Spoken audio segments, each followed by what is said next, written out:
பொதுவா ஒண்ணு சொல்லுவாங்க, குன்று இருக்கும் இடமெல்லாம் குமரனுடைய அருள் இருக்கும்னு. ஆனா அன்பு இருக்கும் இடமெல்லாம் ஆறுமுக பரம்பொருளின் அருள் இருக்குங்கிறதுக்கு சாட்சியாக நம்மளுடைய வட அமெரிக்கா மிசௌரி மாகாணத்துல செயின்ட் லூயிஸ்ங்கிற பகுதியில அருணகிரிநாதர் சொல்வார், நீலச்சிகண்டி ஏறும் புரான் கோல குரத்தியுடன் இந்நேரத்திலும் வருவான்னு சொல்ல, முருகப்பெருமான் கோல மயிலேறி செயின்ட் லூயிஸ் பகுதியில ஆறுபடை அப்பனாக ஆறுபடை அப்பனுடைய திருக்கோவில்ல அமர இருக்கிறார். 15 ஏக்கர் பரப்பளவுல மிக பிரம்மாண்டமாக அமைய இருக்கக்கூடிய இந்த அற்புத திருக்கோவிலினுடைய அந்த உற்சவ மூர்த்திகளுடைய பிராண பிரதிஷ்டையானது வரக்கூடிய செப்டம்பர் 14, 15 ஒவ்வை ஆதீனத்தினுடைய திருக்கரங்கள்னால இந்த பிராண பிரதிஷ்டை நிகழ்வானது நடக்க இருக்கிறது.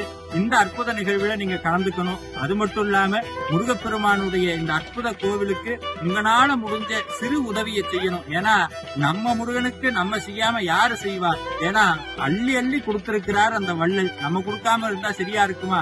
அதனால உங்களால முடிஞ்ச சிறு உதவியை இந்த கோவிலுக்கு கொடுங்க. தவறாம இந்த நிகழ்வுல கலந்து கொள்ளுங்கள். முருகன் உங்களை வாழ்வாங்கு வாழ வைப்பான். ஏன்னா வேலுண்டு விலையில்லை, மயிலுண்டு பயமில்லை, முகனுண்டு குறைவில்லை, கந்தன் உண்டு கவலை இல்லை. நம்ம செயின்ட் லூயிஸ் பகுதியில நம்மளுடைய முருகன் அழகாக அமர இருக்கிறார். அன்போடு அவரை வரவேற்போம். நன்றி. வேலும் மயிலும் துணை.